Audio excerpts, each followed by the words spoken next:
All right. Yeah, welcome everyone to a short live stream tonight here from my home in Berlin in Germany. Uh, Autumn has arrived and caught up to us. So it is dark, but it's warm and comfy in here. I've spent some time over the weekend to build my place out nicely. Today I thought I want to talk to you a little bit about the journey of habituation. I think habituation is hugely misunderstood in the world of tinnitus community.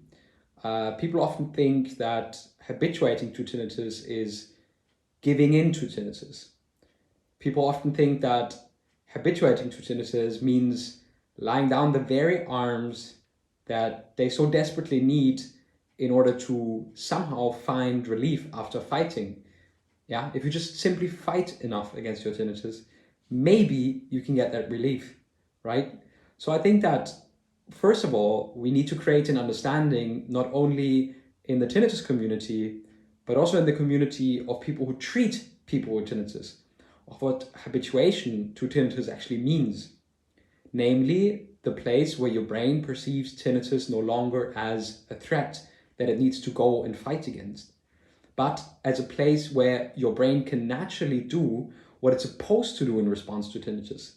Tag it as a benign body sensation and not drive you insane with this constant cycle of anxiety, right? So it's crucially important that we understand and that we have people understand habituation as an incredibly powerful tool that's already within them, that your brain can do over the periods of week or month, right? That your brain can get into a position where it habituates to tinnitus.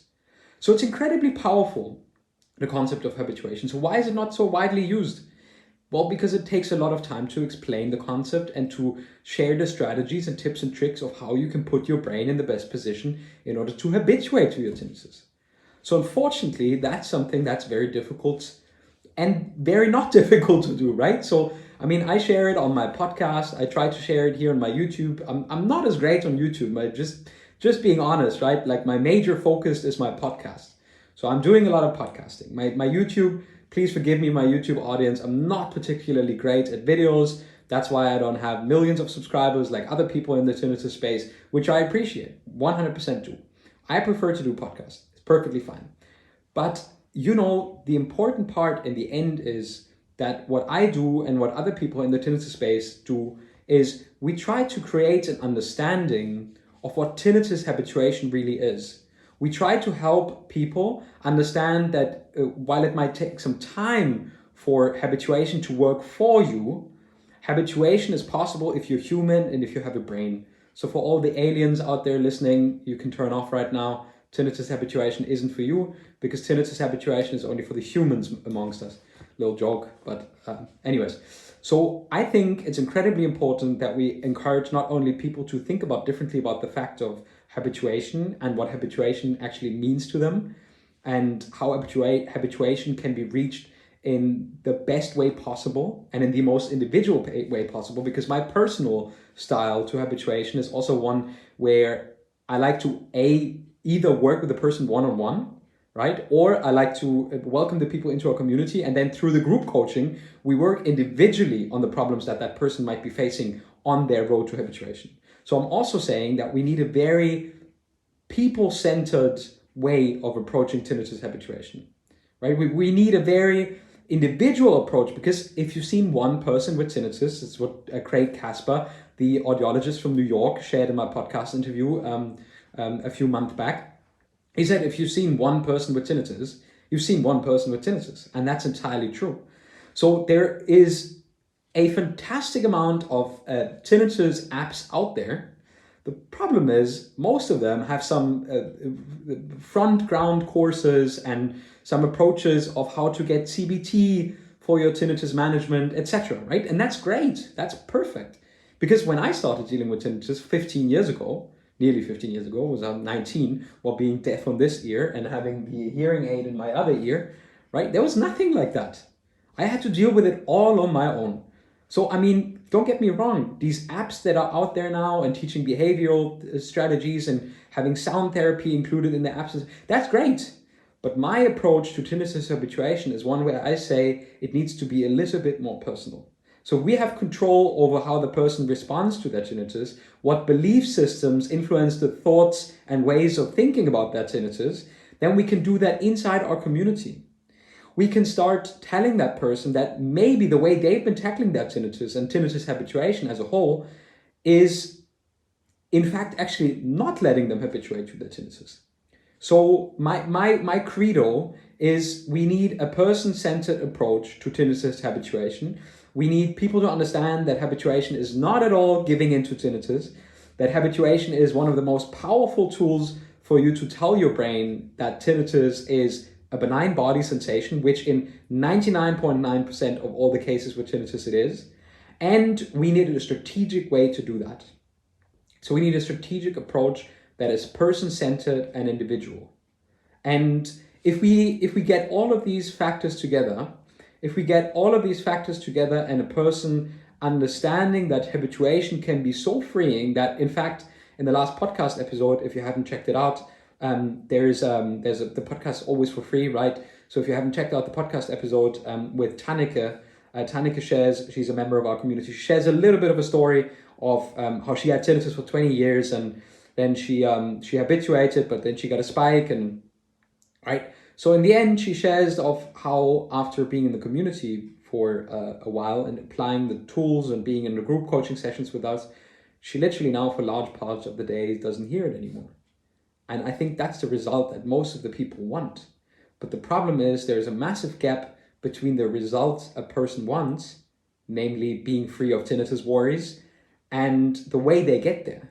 And the way they get there for most people is fighting that little bit harder. So if I fight tinnitus just a little bit harder, maybe I'll be able to get rid of it. If I just spend a little bit more energy, money, time, research, then I'll get over it and then I'll manage it successfully. Unfortunately, that's not how tinnitus works. And that exactly might be the same behavior that keeps you stuck in that vicious cycle of dealing with your tinnitus in the first place, right? So it's incredibly important that you understand the basics of habituation before you can ask yourself, how do I approach my own personal project of habituating to my tinnitus, right? And I think that's incredibly powerful in and of itself. And we've got some powerful strategies, not only on our podcast. So if you is watching this on YouTube, then you might have already checked out the podcast, you might not, but if you haven't, then I can only suggest it because I said at the start of this live stream, I'm not a particularly great YouTube person. I'm trying to give my best and I love making videos and I'm passionate about it, but I'm just not very good at it, at least not yet. So I'm going to keep doing it. And I like to be creative. I'm a creative person, but for now, the podcast is really my go-to. And that's where most of my magic happens. That's where I most share the stories and all the things that I work through in tinnitus coaching with the people and the scientists I interview, etc. Finally, what I want to say to you, and these are a few words of encouragement that I gave in a talk at the Otto special webinar a few weeks back, is there's hope for every single one of you out there. If you're human and if you have your brain, you will be habituating to tinnitus.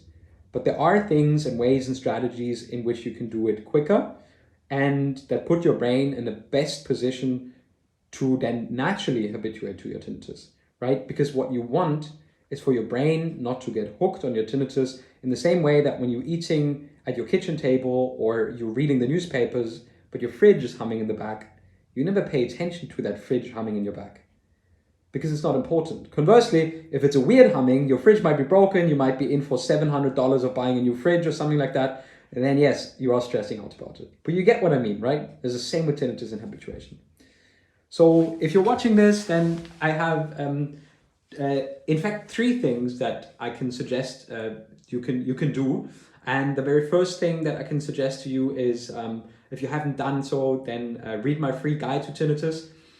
You can read it for free at www.tinnitus-guide.com. It's absolutely free of charge. You just have to drop in your email and we can send you the free guide immediately to your inbox. Super easy. The second one that I want to tell you, of course, is the podcast. But if you do get the free guide, you leave the email, you get another email from me anyways, detailing an array of resources and links that I have where you can really start managing your tinnitus properly and getting further towards habituation. So that's the second thing I want to share with you. And the third thing I want to share with you is, of course, also our online community, the community where Tannika is a part of as well. It's my whole passion project. It's everything that I put in there into this community in working with people with tinnitus over the past 5 years, being born deaf on my one ear and having tinnitus for 15 years myself, and everything I've learned so far and everything I coach people with tinnitus with is inside that community. So if you want to make use of all of that and really my best knowledge and everything that I have, literally, to use those tools for yourself, for your habituation journey, then we would dearly welcome you into our community. But if that's not your step yet, if you just want to see what my approach to habituation is about, again, then check out all the free resources we have available everywhere.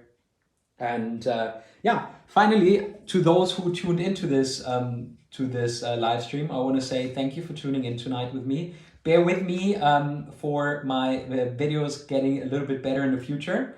And I hope to see you very soon. For everyone else who's watching this afterwards, thank you for tuning in, and I'll see you in the next video. Bye bye.